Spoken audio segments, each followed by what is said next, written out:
Assalomu alaykum. Yangi hayot ijtimoiy siyosiy tok-shousi efirda. Yurtimizda ilmiy innovatsion ishlanmalarni tijoratlashtirish ishlari qanday kechmoqda? Bugun shu haqida gaplashamiz. Biz boshladik. Innovatsion rivojlanish, ilmiy tadqiqot yoki tajriba konstruktorlik ishlari natijasida yaratilgan ishlanmalarning bozor mexanizmlariga asosan o'z iste'molchilarga ega bo'lishi va sog'lom raqobat muhiti sharoitida realizatsiya qilinishi natijasida amalga oshadi. Xo'sh, bugungi kunda yurtimizda innovatsion ishlanmalarni tijoratlashtirish ishlari qanday kechmoqda va uning muhimlik darajasi qanday? Bu borada savollarimizga Innovatsion rivojlanish agentligi tijoratlashtirish va texnologiyalar transferini rivojlantirish boshqarmasi bosh mutaxassisi Gulchehra Mansurova javob beradilar. Assalomu alaykum, marhamat. Bugungi kunda bir narsaga urg'u berishimiz kerak. Ilm-fan albatta o'zini laboratoriya holatda qoldirib ketish kerak emas, o'zini iste'molchini topish kerak. Iste'molchini avvalambor bizni talabga qarab shu ishlanmalarni yaratamiz. Laboratoriya holatlarda bizning ilm-fan Innovatsion rivojlanish agentligi aynan o'sha loyihalarni moliyalashtirib, oxiri o'zini iste'molchini topishga harakat qiladi, ya'ni integratsiya qilinadi. Ya'ni olimlarga yordam berasizlar. Albatta biz boshidan oxirigacha bosh-qosh bo'lib beramiz. Bosh-qosh avvalambor shu fundamental amaliy innovatsion loyihalar doirasida grantlarni moliyalashtiramiz. Undan keyingisi bosqichda bu tijoratlashtirish, ya'ni o'sha ishlanmalarni ishlab chiqarishga joriy qilamiz, yordam beramiz. Shunaqa qarorlarimiz bor, hurmatli prezident tomonidan tasdiqlangan. Rag'batlantirish, o'sha patent olgandan keyin ham rag'batlantirish pullarini beriladi. Keyin jahon patentlarini olishda ham bularga yordam beramiz. Ham shu patentdan kelayotgan bularga royalty sifatida ham bularga beriladi, o'sha pullar ajratiladi. Aynan patentlash jarayoni haqida gapiryapsiz.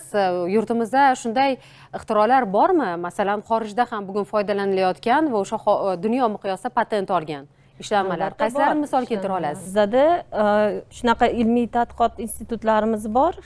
O'zlarini o'sha ishlanmalarni, ya'ni o'zini sostavi borda, substansiyasini yoki masalan tarkibi o'shani patentlashtirgandan keyin uni Rossiyaga ham joriy qilishadi. Endi hozircha SNG davlatlariga berilyapti, lekin hozir xorijga ham harakatlar amalga oshirilyapti. O'sha Germaniyaga, masalan, keyin Xitoyga talab katta bo'lyapti. O'shanga shularni ham biz harakat qilyapmiz bugungi kunda amalga oshirishga.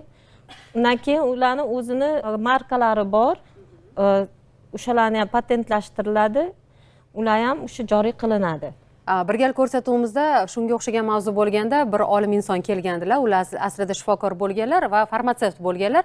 Ular shunaqa ixtiro qilganlarki, juda katta bir summaga xarid qilinishi kerak bo'lgan xorijiy preparatni o'zimizda yaratish orqali og'ir onkologik kasalliklarni davolaydigan bo'lgan bu preparat ancha ularga yengillik bo'lgan. Chunki bilamizki, onkologik kasalliklarni o'sha og'ir bosqichiga yetganda preparatlar juda ham qimmat turadi va bir necha 10 baravar arzonga bu narsani sotib olish imkoniyati bo'lgan. Demak, bizga bugungi kunda juda ham zarur olimlarimiz tomonidan o'sha hamyonbop qandaydir innovatsion ishlanmalarni ishlab chiqarilishi va bu albatta bozorga chiqishi, ya'ni tijoratlashtirilishi, iste'molchiga yetkazib berilishi.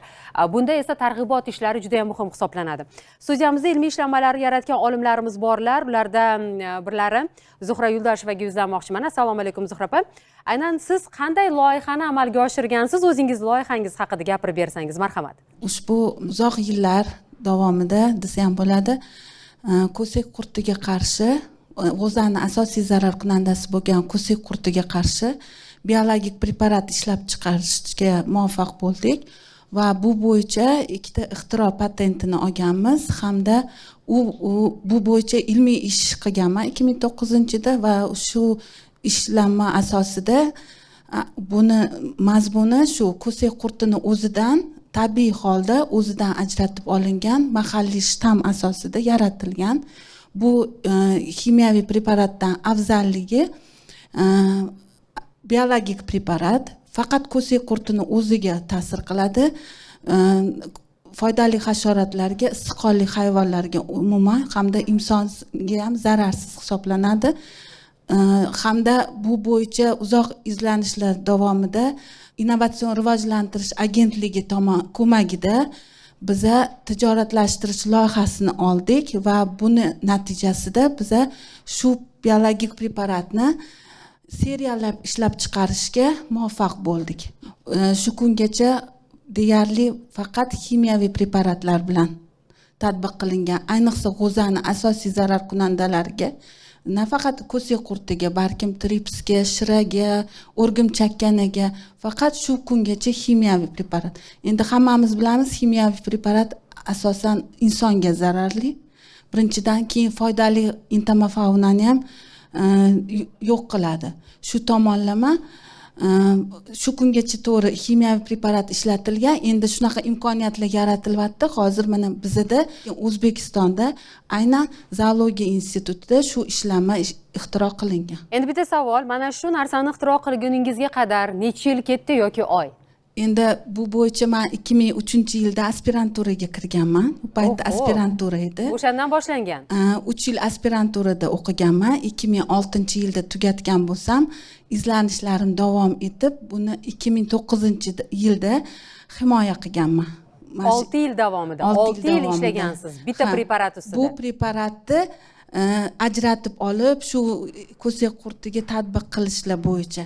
Lekin preparat holiga keltirguncha mana 1,5 yildan oshdi tijoratlashtirish loyihasiga olib chiqqunimizcha. Endi deyarli 15 yildan oshdi desam ham bo'ladi. Bitta narsani ixtiro qilish uchun mana 15 yil vaqt ketyapti-da. Buni tijoratlashtirilishi va buni natijasini ko'rishimiz kerak aslida. Chunki juda ham zo'r ixtiro. Rahmat aytamiz sizga va bizda mana shunday olimlar borligi va u olimlarni ayollar ekanligi ham bizni xursand qilyapti. Bobur aka, marhamat. Men uzoqqa bormayman. Mana shu o'tirgan joyimizda LED chiroqlarni ko'ryapsiz, to'g'rimi? Bu Yapon olimi Akiko Yakashi tomonidan yaratilgan, bor yo'g'i bir 15 yil oldin yaratilgan yangilikni butun jahonda 8 milliard aholi bo'lsa hamma foydalanyapti. Mana bu innovatsiya. Endi davlatlar kesimida oladigan bo'lsak, qudratli rivojlangan davlatlarni agar hisoblaydigan bo'lsak, Rossiya, Amerika Qo'shma Shtatlari yoki arab davlatlarini yerini ostida neft bor. Lekin bugungi kunda rivojlanish keskin ketayotgan davlatlar Yaponiya, Janubiy Koreya va Xitoy. Ularda neft yo'q. Ularda mehnatkashlik bor. Xalq uchun jon kuydirish bor va ilm-fan bor va innovatsiya bor. Mana shu hozir aytayotganlari, sizning ham aytganingiz, darhaqiqat O'zbekistonda nafaqat olimlar, oddiygina dehqonchilik qiladigan mexanizatorlar yaratayotgan innovatsiyalar bo'yicha patentlar olishyapti. Va bu patentlarni ko'pchiligini Xitoy sotib olyapti. O'zbekistonda joriy qilinmayapti. Buni sabab bilasizmi nima? Men koyigan holatda aytgan bo'lardimki, bizdagi tadbirkorlarimizda bunga qiziqish kam. Hukumat tomonidan, davlat tomonidan sharoit yaratilyapti. Venture shartnomalar degan gapni umuman tushunishmaydi. Bizda nima qiziq? Kobaltni olib sotsa qancha foyda qiladi yoki bo'lmasam uy olib sotsa qancha ijara. Baraka topkurlar. Biza rivojlanish xohlayotgan ekanmiz. Davlatning ravnaqini o'ylayotgan ekanmiz. Nahotki shu ilm-fanga pul tikishga aqli yetmaydi. Innovatsiyani joriy qilish, takomillashtirish aynan shu pul tikishga bog'liq. Tijoratlashtirish degan so'zingiz juda to'g'ri. Mana siz aytyapsiz, Tojikistondan kelib do'kondan sotib olyapti. Nima uchun bizni tadbirkorlarimiz sizni o'ylab topgan mahsulotingizga pul tikmaydi, uni olib borib xorijga eksport qilmaydi? Chunki men eksportchilar uyushmasi tomonidan bilaman. Bizda ishlab chiqarilgan oziq-ovqat mahsulotlarini Yevropa olmayapti. Nimaga bilasizmi? Chunki aynan siz aytayotgan ximikatlar borligi uchun.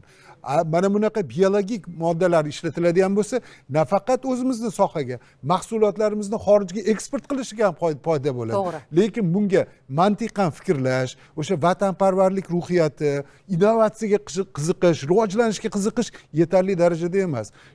Rahmat aytamiz. Juda ham chiroyli fikrlar. Hozir bir daqiqa men bir narsani aytmoqchimanki, nimaga bugungi kunda olimlarimiz tomonidan o'sha ilmiy innovatsion ishlanmalar haqida biz ma'lumotga ega emasmiz?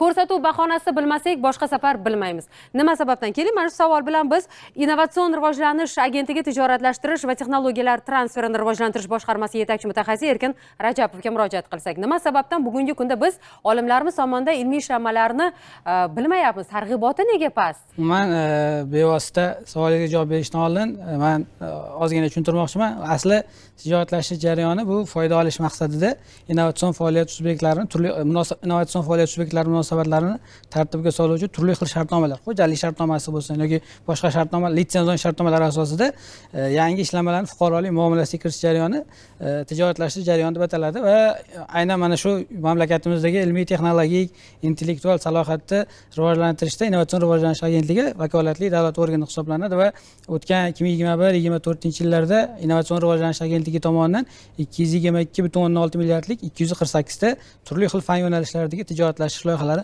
moliyalashtirilgan. Tijoratlashish loyihalarini samaradorligi yoki umuman jamoatchilikning bexabarligini asosiy sababi bizda haqiqatdan ham targ'iboti juda ham kam. Faqatgina o'sha bizda har yili masalan bahorgi kuzgi tijoratlashish forumi yoki har yili muntazam ravishda shu kuz faslida xalqaro innovatsion g'oyalar haftaligi Innovik bo'lib o'tadi va faqatgina o'sha mana shu ilm fan sohasi vakillari yoki ayrim o'sha tadbirkorlik faoliyat subyektlari bundan bexabar xolos, xabardor xolos.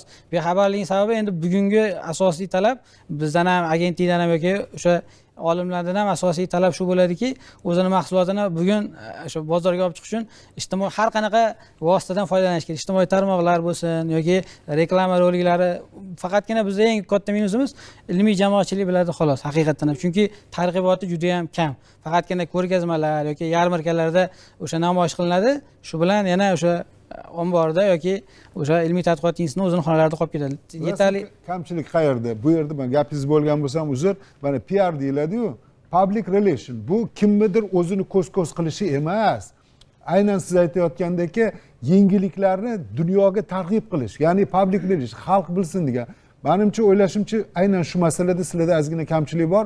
Ijtimoiy tarmoqlar, mana televideniya orqali aynan olimlarni erishgan yutuqlari mana sinimizga o'xshagan.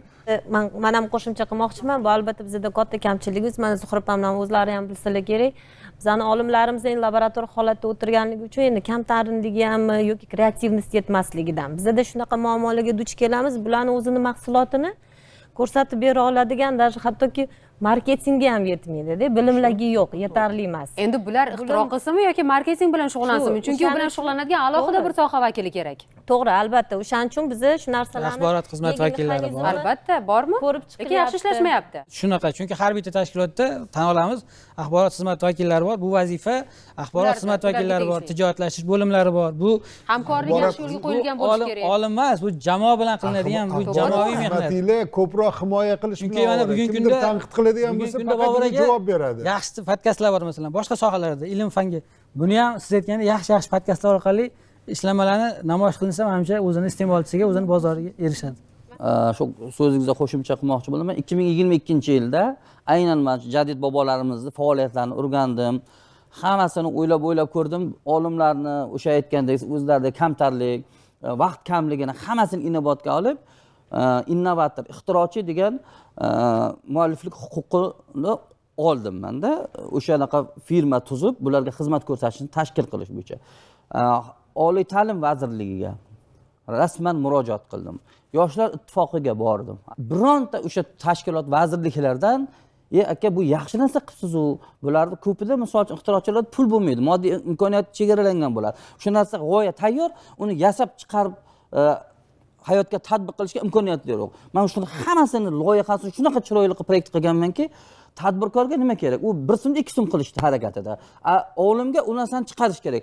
Ikkalasini fikrini birlashtirsangiz natija bo'ladi. O'sha bo'yicha katta bir loyiha qilganman. Haligacha mana shu loyihani amalga oshira olmayapman. Turibdi tayyor meni qo'limda. Shunaqangi qilgan, qarang. Ibn Sino bobomiz davrida 3 qavatli hammom 7 dona sham bilan istilgan. 7 dona sham bilan istilgan. Mana biz ixtiro. Yani hozir mana elektr energiya deymiz, tejash va hokazolar. Ko'ryapsizmi? Oddiy shag'am bilan 7 donasi bilan kecha kunduz 3 qavatli. Bizda xalqimiz ixtirochi xalq. Ixtirochilarni bir niholga o'xshataman-da, parvarish qilsangiz uni bo'sadi. E'tiborsiz qoldirganingizda ular ko'ngli nozik bo'ladi. Shuning uchun aytmoqchi bo'lganim, tadbirkorlar bilan bularni biriktirish uchun mana katta loyiha turibdi. Bu loyiha oliy ta'lim tizimidagi, yoshlar ittifoq tizimidagi o'shalar bilan birga hamkorlikda ishlanadi. Joylarda ularda har bitta mahallalarda mana 7liklar bor-ku. O'shalar ichida har bittasi bizga o'shanaqa imkoniyati bor ixtirochilik imkoniyati yo'q. O'shalarni bizga shakllantirib berish kerak bo'ladi. Yo'l-yo'lakay biz esa tadbirkorlarni topamiz va tadbirkorga ularni ixtirosini asoslab beramiz. Mutaxassis Taqdimot tadbirkor ko'radida, taqdimotini qilib beramiz biz shuni. Tadbirkor ko'radida, unga pul tikadi keyin. Shuni biz tashkil qilib bermoqchimiz. Mana shunga erishishda hech imkoniyat bo'lmaydi. Hammasi otangga bor, onangga bor. O'tolmayapti o'shandan. O'tamiz birgalikda. Mana yordam Men beradi. hozirgi fikrlarga qo'shimcha shaklda shu narsani aytmoqchiman. Bizni O'zbekistonimizda bugungi kunda ixtirolar juda ham ko'p. Bizda misol uchun mana nodavlat ta'lim muassasasi assotsiatsiyasiga deyarli hozir o'zida bir yuzlab mana shunaqangi ixtiro loyihalar juda ham ko'p. Innovatsion ixtirolar, loyihalar. Ayniqsa mana shu elektr tejamkorlik bo'yicha ham loyihalarimiz bor. Bu juda ham bugungi kunda quvonarli. Albatta, olimlarimiz tinch o'tirgani yo'q. Lekin bir narsani yaxshi anglashimiz kerak. Bugungi kunda olimlarimiz avtobuslarda yurib, ana shu narsalarni tegidan, orqasidan, hammasidan shunaqangi qilib yurishibdi. Lekin ana shu olimlar bilan tadbirkorlarni birlashtiradigan bir platforma kerak bizda. Eng kerak narsa shu. Shu platforma bizda tayyor mana. Mana shu platformani hozir mana aytdingiz-ku, nima uchun buni targ'iboti kam va hokazo. Endi misol uchun biz bilamiz san'atkorlarni misol uchun bitta klipi uchun 5000 yoki 10000 dollargacha pul sarflay oladi ular. Shuning uchun ham uni hamma yoqda ko'radi, targ'iboti bor va bolalarimiz unga qiziqadi, uni idealga aylantiradi. Lekin biz bugungi kunda tadbirkorlarimiz bilan olimlarni bitta stolni tepasiga o'tkazib, ya'ni mana shunday bir chiroyli platforma tashkil qilishimiz kerak va tadbirkorlarimizni ham ijtimoiy mas'uliyatini oshirishimiz kerak. Chunki tadbirkorlarimizni biz ko'ramiz, kuzatamiz, ko'pincha bugungi kunda qaysi soha masalan trendga aylanayotgan bo'lsa, qaysi sohadan pul topilayotgan bo'lsa, shunga ko'proq urg'u beriladi. Lekin bugungi kunda xalqimiz oldida juda ham katta muammolar turibdi. O'sha energiya bo'yicha, energetika bo'yicha, boshqa bo'yicha. Shunaqa loyihalarimiz bor, tejamkorlik bo'yicha. Lekin uni moliyalashtirish masalasi bugungi kunda juda ham og'ir holatda. Ya'ni uni misol uchun mana hozir Bobur akam aytayaptilar, u vazirliklarga, davlat byudjet tashkilotlariga borib turib bu narsani ko'rsatib yurishni o'zi hozir vaqti emas. Shu narsani yaxshilab tushunib olishimiz kerak. Chunki misol uchun yoshlar agentligini ham byudjeti bor, boshqa davlat tashkilotlarini ham 1 yil avval tasdiqlangan byudjeti bor. U smetadan chiqib keta olmaydi. Shuning uchun ijtimoiy mas'uliyat deganimizda shu narsani bilishimiz kerakki, bizni yurtimiz o'zi ixtirochilar yurti. Al-Xorazmiydan tortib oladigan bo'lsak, bugungi kunda biz mana kecha Qatardan keldik. Qatarda sun'iy intellekt markazida to'rda bizni Al-Xorazmiyimizni rasmini qo'yib, mana shu sun'iy intellektga sababchi bo'lgan inson deb qo'yib. Men u yerda lol qoldim. Shunaqangi ishlanmalar bor ularda. Lekin uni misol uchun o'sha tadbirkorlar haqiqatda uni orqasidan, uni keyin tijoratlashtirilgandan keyingi keladigan masalan yutuqlarni oladigan bo'lsak, yoki misol uchun mana Google'ni hammamiz bilamiz. Google universitet talabalari tomonidan tashkil qilingan, ya'ni ixtiro qilingan va hozirgi kunda o'sha Google ularga misol uchun milliardlagan dollar olib kelyapti. Misol uchun yilga agar eng ko'p foydalanadigan. Shuning uchun men aytmoqchimanki, mana shu masalada biz hozir harakat qilyapmiz. Ilmiy konferensiyalar tashkil qilib va hozir xususiy sektorda ham universitetlar ochilgan va universitetlarni ochilganidan biz tushuntiryapmizki ularga, sizlarning ochilishingizdan maqsad faqatgina talabalarni to'plab, ularni o'qitib tijorat qilish emas. Ilmiy tadqiqot masalalari qayerga qolib ketyapti? Nima uchun biz O'zbekiston xalqini o'ylamaymiz?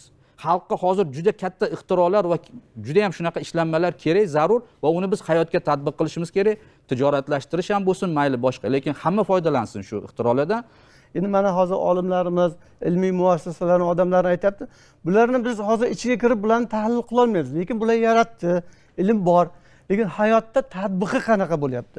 Mana misol uchun men qishloq xo'jaligi sohasida gapiradigan bo'lsam, aytaylik, qishloq xo'jaligi vazirligida hozir vazirning o'zi akademik odam, innovatsiya sohasida ishlagan juda haligi kuchli bilimga ega bo'lgan odam.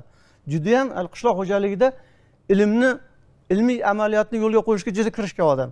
Aytaylik, o'sha joyda akademiya tashkil bo'lyapti. Qishloq xo'jaligi xodimlarini malakasini oshirish instituti paydo bo'ldi. Shu qishloq xo'jaligi vazirligi qoshida qishloq xo'jaligi ilmiy kutubxonasi borda. Men shu kutubxonaga doim kiraman. Lekin hech kim yo'qda. Yo'q. Demak, u yerdagi ko'rgan narsalarimni men og'zim ochilib qoldi. Shunaqa ilmiy izlanishlar, ilmiy ishlanmalar borki, uni hayotda borsam ikkinchi dunyoga borib qolgan bo'laman.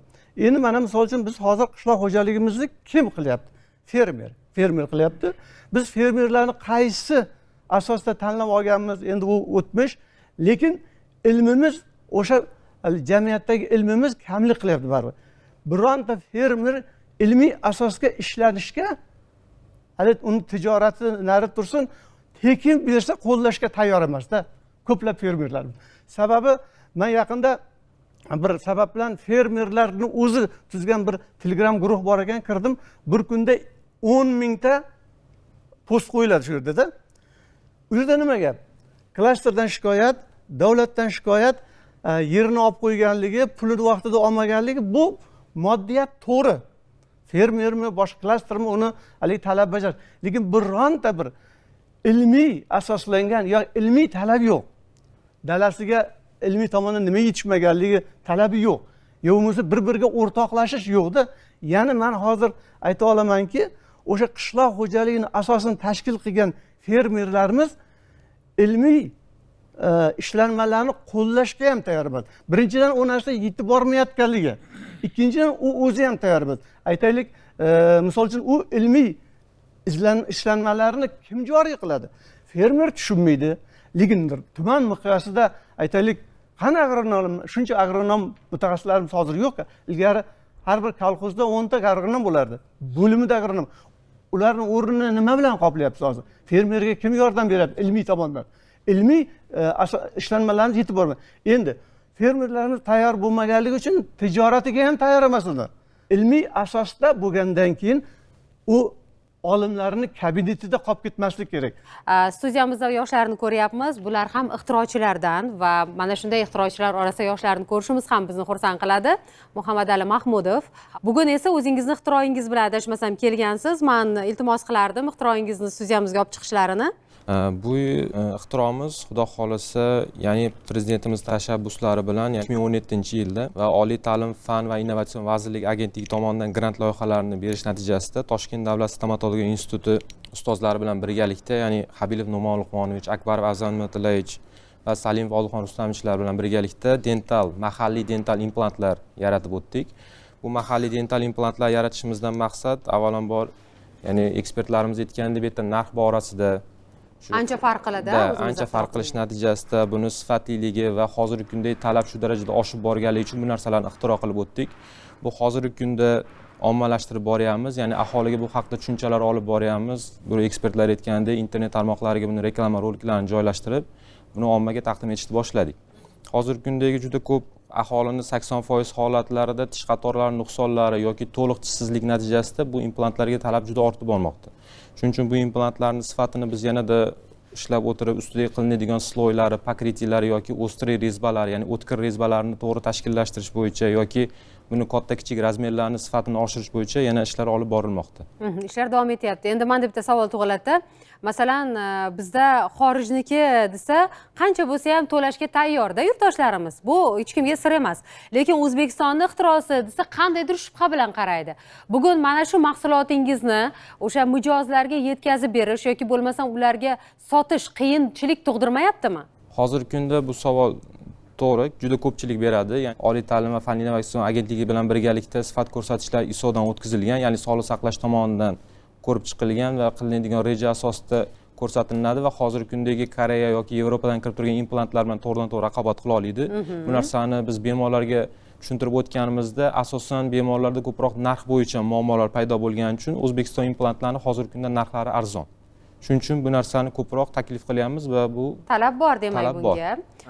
Bizda stomatologiya sohasida hozirgi kunda tishsizlik juda ham nima deydi? Avj olib ketyapti. Avj olib ketyapti. Kimyoviy moddalar ko'p iste'mol qilyapmiz. Iqlim buzilishi. Moddalar ta'sirida tishsizlik bo'lyapti. Endi buni bartaraf etish uchun 90-70-yildagi konstruksiyalar bilan hozirda ham ishlab kelinmoqda. Bu implantatsiyamiz yangilik sifatida kirib kelgan. Bu tish implantlarini, tish qatori nuqsonlarini bartaraf etishda qo'llanilishi uchun biz foydalanib kelyapmiz, lekin protez qo'yiladi, olib qo'yiluvchi protezlar bor. U protezlarga nisbatan buni funksional ish bajarish samaradorligi sal yuqoriroq. Shuning uchun shundan foydalanishni biz tavsiya etyapmiz. Bizda masalan innovatsiya degani bu yangilik. Ya'ni Albatta. ijtimoiy, iqtisodiy samaraga erishilgan bir yangilik. Bizning yangiligimiz chet el implantlari bilan tengma-teng raqobatbardosh desak bo'laveradi. lekin Mahsulot desak bo'ladi. mahalliylashtirilgan. hozirgi kunda aholida juda ko'p muammosi shu mablag' bo'yicha stomatologga borganda ko'p murojaat tushadi. Nima sababdan qimmat yoki nima sababdan bu narxlar baland deb. Chunki erkin bozor iqtisodiyoti ko'proq rol o'ynaydi bu yerda. Biz shuning uchun bu dental implantlarni mahalliylarda arzonroq qildik. Ya'ni o'sha oddiy aholi uchun bu narsadan foydalanish sifatida. Shuning uchun narxlarni 50 Siz ham shubha bilan qarashadi lekin. Shunisini aytyapman. Haligida shu savolni berdim. Rostdan ham, lekin hozir ba'zi mahsulotlarga bunday qaralmayapti. Albatta, marhamat. Man o'zim shifokorman. Mana shu 30 yildan ortiq Ibn Sino, Tibet, Ayurveda tabobatlar bilan ishlab kelaman. Xabaringlar bor. Mana nima uchun kasalliklar ko'payib ketdi. Hozirgi kunda men bir qishloq xo'jaligi proyekti bilan ham ishlayman. Biza vrach sifatida kasalliklarni asoratini davolaymiz. Lekin tegida nima yotadi? Tegida kimyo yotadi. Biza 90-yillarda o'qiganimizda, ishoninglar, onkologiyada odam zoti bo'lmasdi. Huvillab yotardi bolnitsa. Mana Taxtapulda o'qiganmiz, odam zoti yo'q edi. Bitta odam ko'rib qolsangiz, voy, rak ekan degan fikr bo'lardi. Hozir o'sha bolalar onkologiyasida joy yo'q. Tiqilib ketdi. Prezidentimiz to'g'ri savol berdilar. Nima uchun bu rak ko'payib ketdi? Nimaga bu bolalarda buncha rak? Deganda o'sha onkologiyani direktori yaxshi aytdilar, hurmatli prezident, mana shu ximiya juda ko'payib ketdi. Parapartish, avvalambor shifokorlarimiz juda ko'p ximiya yozayotgani. Ana doktorlar biladilar. Mana shu bu dorilar ximiya odamning ichiga kirgandan keyin shunaqangi birikmalar paydo qiladiki, insonda sraz bo'lmaydi. O 1 yildan keyin, 2 yildan keyin yo miyasida, yo jigarida, yo yuragida rak chiqsa, keyin nima deymiz? Ekologiya buzildi deymiz. Birinchisi bu, demak, shifokorlarimizni palapartish dorilarni yozishi juda ko'p. Ximiya ko'payib ketdi. Ikkinchisi, qishloq xo'jaligida ishlatilayotgan. Mana bu proyektni o'rganganda darrov qiziqib ketdim. Nega? Faqatgina yerni kuchi qolmadi, yerni hech qanaqa minerali qolmagandan keyin o'sha kartoshka, piyozga hozir selitra ximiya quymasangiz chiqmayapti. Qop-qora bo'lib, bunda bo'lib qoladi. Endi bu bir yomonligi nima? Birinchidan ana shu yig'ilgan nitritlarni homiladorlar yeyapti, yo biz yeyapmiz. Ana ertaga rak ko'payib ketgani birinchi sababi. Ishlatilgan ximiyalar yerni disbakterioz qilib qo'ygan. Buni hisobiga gerbitsidlar, o'sha fitonsitlar, ximiyalarning hisobiga bular o'lgan. Yer o'lik holatiga kelib qolgan va faqatgina o'sha ishlatilgan mineral o'g'itlarning hisobiga katta bo'layotgan joyi bor. Bizda bir proyektimiz bor. Men bunga hozir qattiq kirishganim, bu hali bir 30 yil oldin, 40 yil oldin yapon olimlari bu narsani topgan. Chunki ekologiyasi buzilib ketgan. Ana shu yerni ham sog'lom mikroorganizmini ishlab chiqarishgan. Va shu asosida bizning ham ixtirochilarimiz 20 yil oldin mana shu O'zbekistonda ishlab chiqarishni boshlashgan. Yerni mikroflorasini tiklashini hisobiga hosildorlik oshishni boshlagan va eng birinchi o'rinda ana shu olinadigan mahsulotlar hammasi organik bo'ladi. Ya'ni ximiyasiz.